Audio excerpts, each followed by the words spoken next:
Be me, 18, female, senior year. Living in that weird limbo between high school exams and what are you doing with your life. Best friend is Caleb, 18.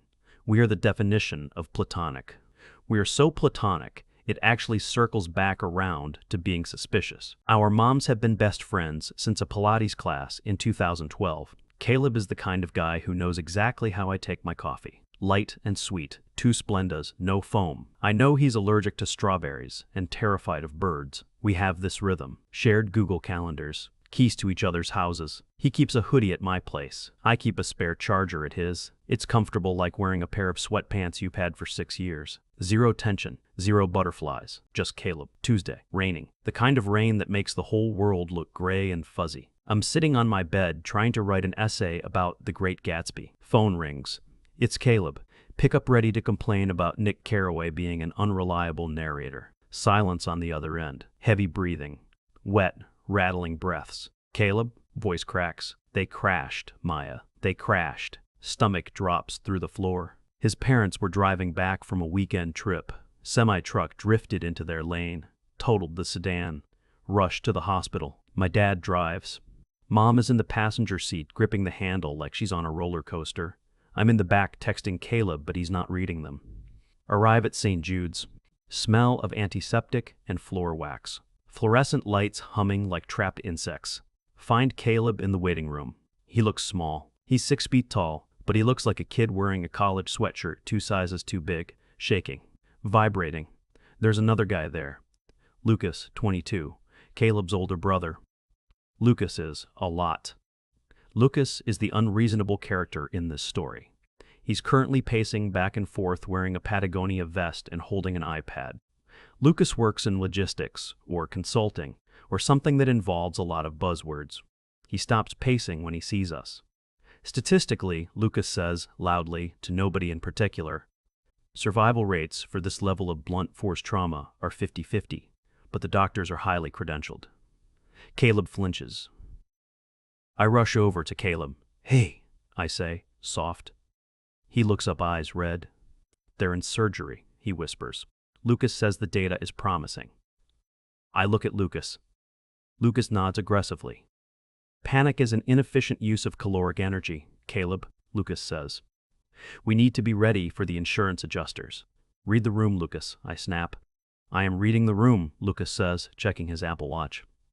The room is chaotic. I am providing structure.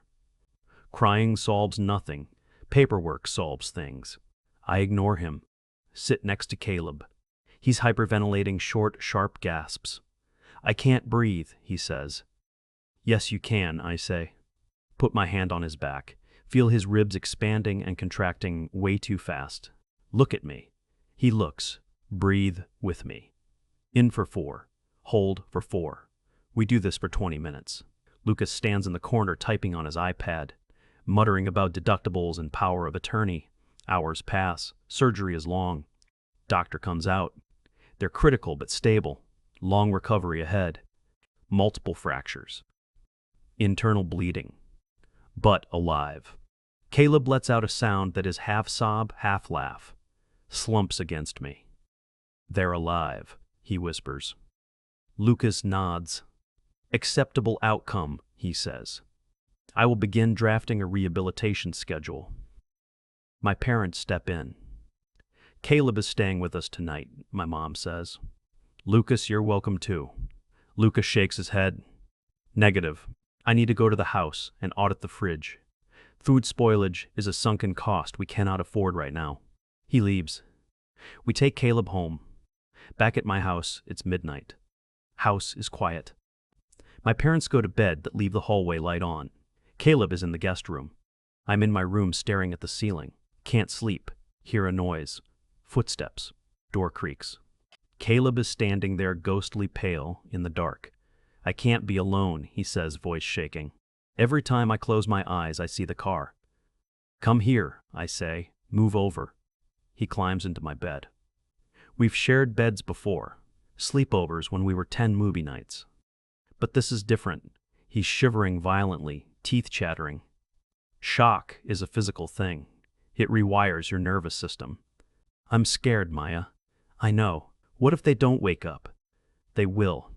He curls into me, big spoon, little spoon, but not like that.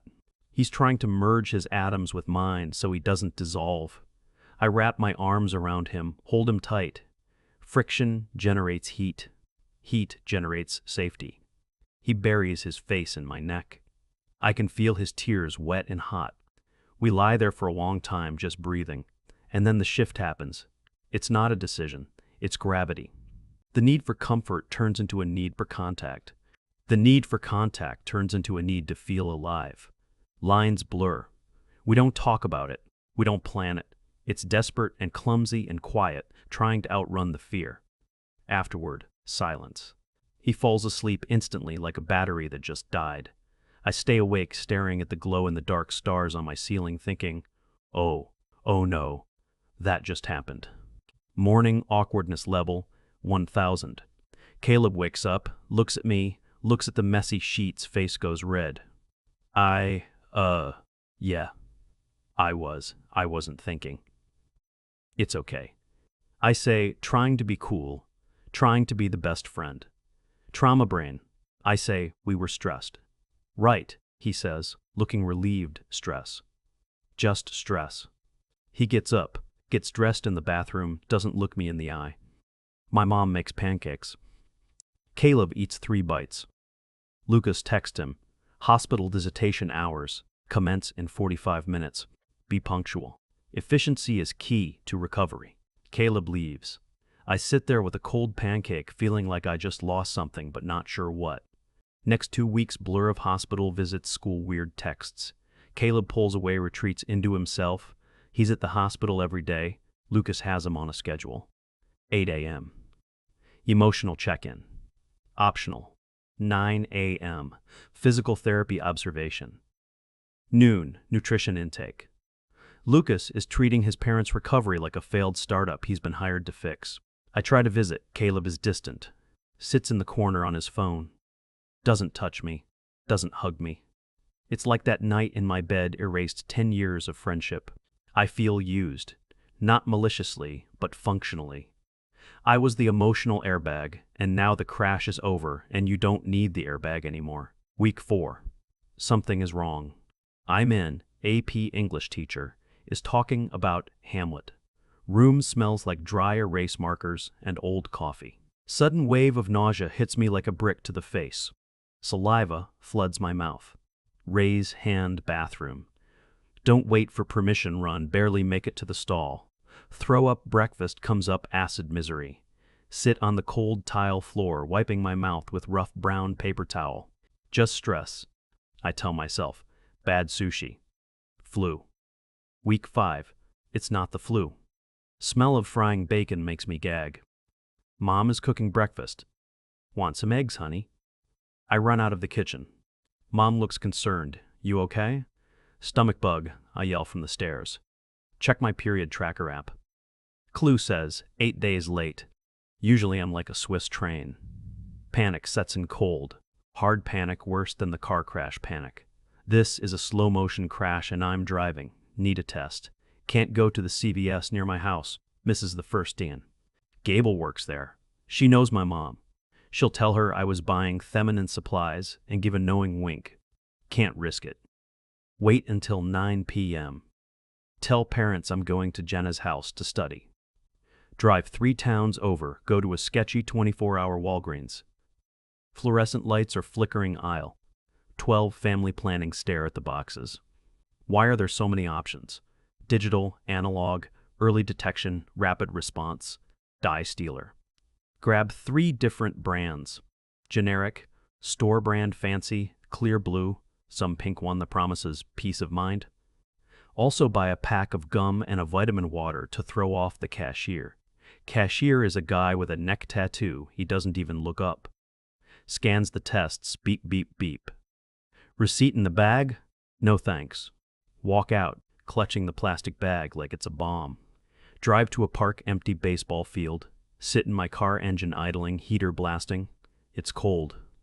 Open the first box, instructions. Say, wait 3 minutes. Pee on the stick, awkward car yoga. Wait longest. 3 minutes of my life, stare at the digital clock on the dashboard. 9:42 p. M port. 9:43 p. M. 9:44 p.m. Look at this stick. 2 lines, strong lines. Dark lines, no squinting. Required, undeniable. Take the second test. Positive. Take the third test. Pregnant. Stare at the word. It looks like a foreign language. It looks like a sentencing. Tears come hot and fast. Scream into the steering wheel. Stupid. Stupid. Stupid. Stupid. One night, one-time statistical anomaly. Lucas would probably have a chart for the probability of this. Drive home, hide the tests in an old shoebox under my bed, buried beneath winter scarves. Lie in bed, hand on stomach feels the same, flat, soft, but it's not the same. There's a universe growing in there. A problem, a person. Need to tell Caleb. Haven't really spoken in 2 weeks, just streak snaps and one-word replies. Text him, we need to talk, urgent. He replies, at the hospital. Parents are doing rehab. Can it wait? Me, no. I'm coming there. Drive to the hospital park in the garage level 4. Smell of exhaust and damp concrete. Find Caleb in the cafeteria. He's eating a vending machine sandwich, looks tired, dark circles under his eyes. Lucas is there too. Of course. Lucas has a spreadsheet open on his laptop. If we consolidate the medical bills, we can leverage a payment plan with a 2% interest reduction. Hey, I say. Caleb looks up. Maya, is everything okay? Lucas looks annoyed. We're in a strategy session, Maya. Can see ya.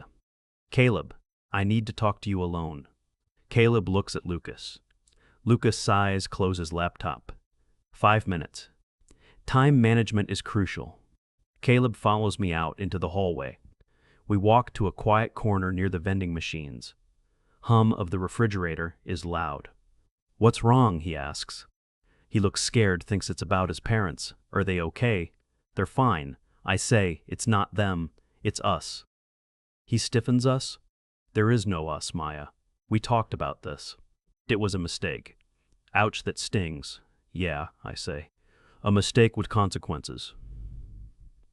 Reach into my pocket, pull out the plastic stick, hand it to him. He takes it, looks at it, frowns. What is this? A thermometer. Caleb. Is it COVID? Caleb, look at it. He reads the word pregnant. Face goes slack, color drains out. He looks like he's back in the car crash. Is this yours? Yes. Who else would it be? But we, one time. Biology doesn't care about frequency, Caleb. He leans against the vending machine, slides down until he's crouching, hands in hair. Oh my God. Yeah. Oh my God. Lucas is going to kill me. He whispers. Lucas is the least of our problems. Door opens. Lucas steps out. 5 minutes expired. Efficiency drop detected. Sees Caleb on the floor. Sees me looking pale. Sees the stick in Caleb's hand. Lucas freezes, blink, blink, processing. He walks over, takes the stick from Caleb's hand, inspects it like it's a defective microchip. He says. Data point acquired. Lucas, don't start. I say, warning tone. Lucas looks at me. Gestation period estimation? 6 weeks? Maybe 7? Unplanned? Lucas says sub-optimal timing. Fiscal year is barely started. College applications pending. Caleb stands up. Shut up, Lucas. First time I've heard him yell at his brother. Just shut up. This is real. This is a baby. Lucas doesn't flinch. Panic is useless, Caleb. I've said this. We need a contingency plan. He pulls out his phone, starts typing furiously. What are you doing? I ask. Researching prenatal vitamins with highest bioavailability and finding an OB/GYN within our insurance network. I am also creating a subfolder in the family drive labeled Project Legacy. I stare at him. Caleb stares at him. You're helping? Caleb asks. I am mitigating disaster. Lucas says, you two are incompetent. I am the project manager now. Get in the car. We are going to get folate. The car ride. Lucas driving me in shotgun, Caleb in back, awkward silence. Lucas puts on a podcast about maximizing productivity in high-stress environments. We drive to a CVS, ironic. Lucas marches down the aisle, sweeps arm across the shelf, buys prenatal gummies, berry flavor, iron supplements, ginger chews for nausea, a massive water bottle, a notebook, pays for it all, hands me the bag. Start regime immediately. Hydration is non-negotiable. Thanks, Lucas, I say, genuinely confused. Do not thank me. Execute the plan. Next step, the doctor can't hide this forever. Need to confirm. Lucas finds a doctor, Dr. Evans, highly rated on Yelp, minimal wait times. Appointment is set for Tuesday skip school. Caleb drives this time. Lucas is in the back seat reviewing a PDF about crib safety standards. Waiting room is full of pregnant ladies. Husbands looking bored. Toddlers running around. We look like children. We are children. Nurse calls my name, Maya. Stand-up legs feel like jelly. Caleb takes my hand. His hand is sweating. Mine is sweating gross, but comforting. Lucas stays in the waiting room. I will secure the perimeter and research stroller wheel durability. Exam room, cold stirrups, paper gown that feels like a napkin. Dr. Evans is nice older lady. No nonsense. Let's take a look. Ultrasound gel is freezing probe on belly monitor flickers. Gray static, then shapes blobs. There.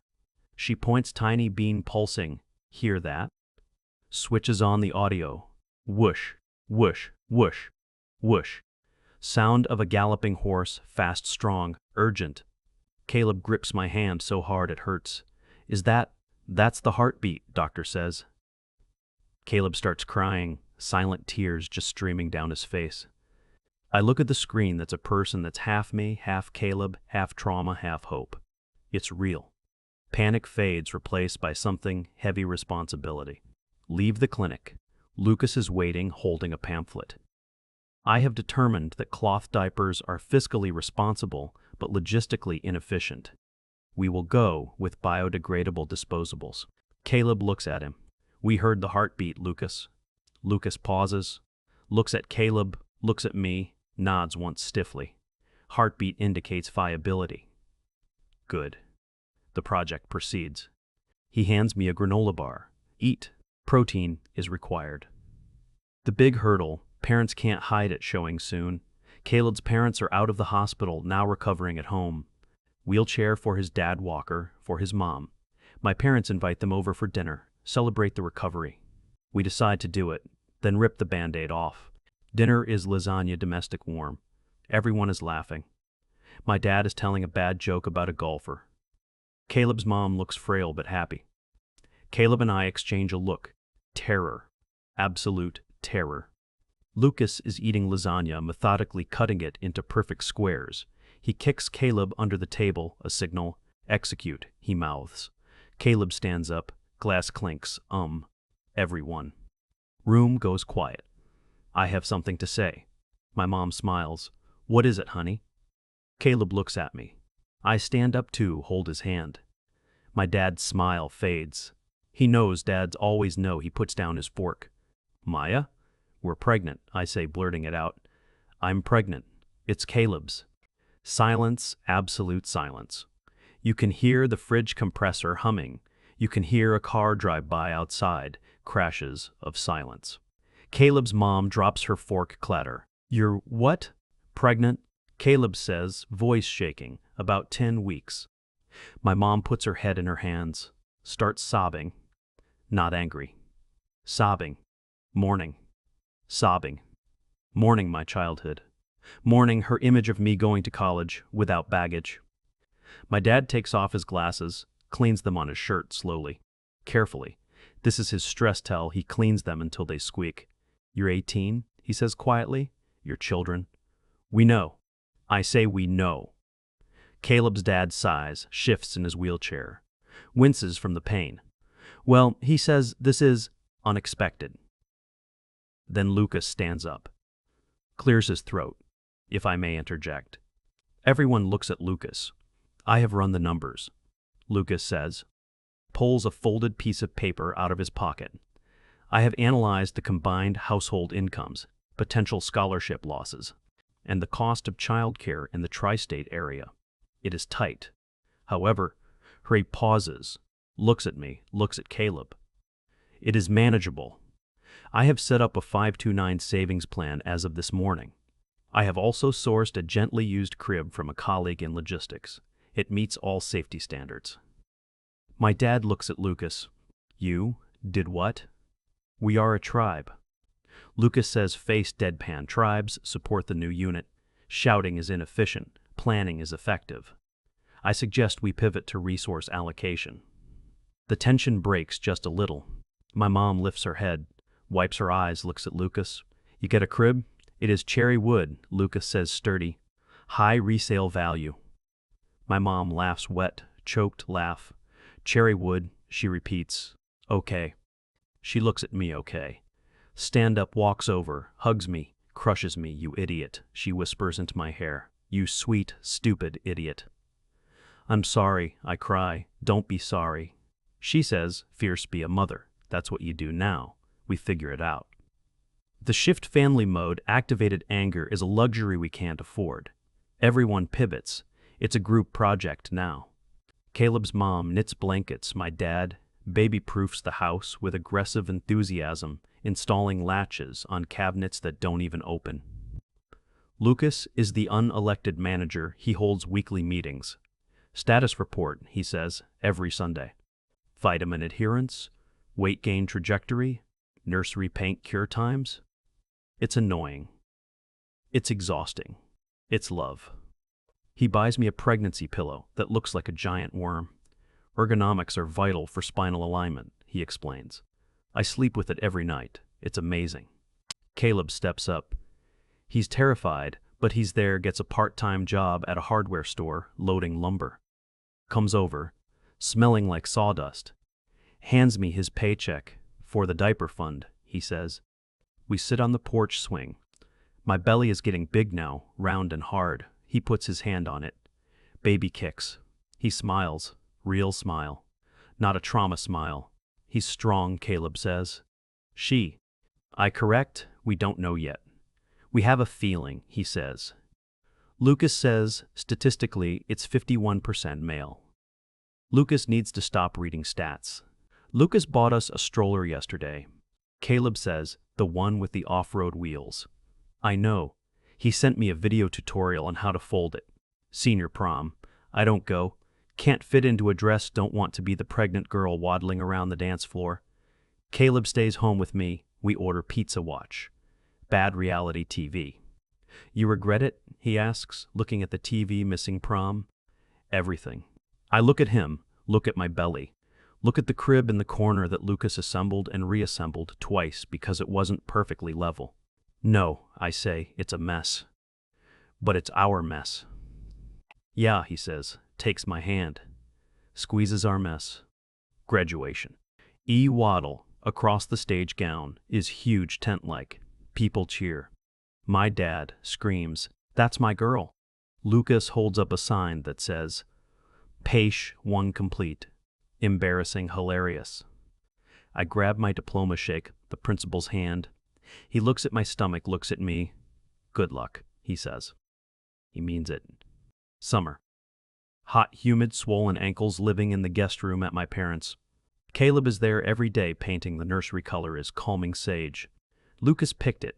Green promotes neural development. He claimed whatever it looks nice. August due date. Approaching bag is packed. Lucas packed it. It has 3 changes of clothes, protein bars, charging cables, a stopwatch, a printed copy of the birth plan, noise, canceling headphones.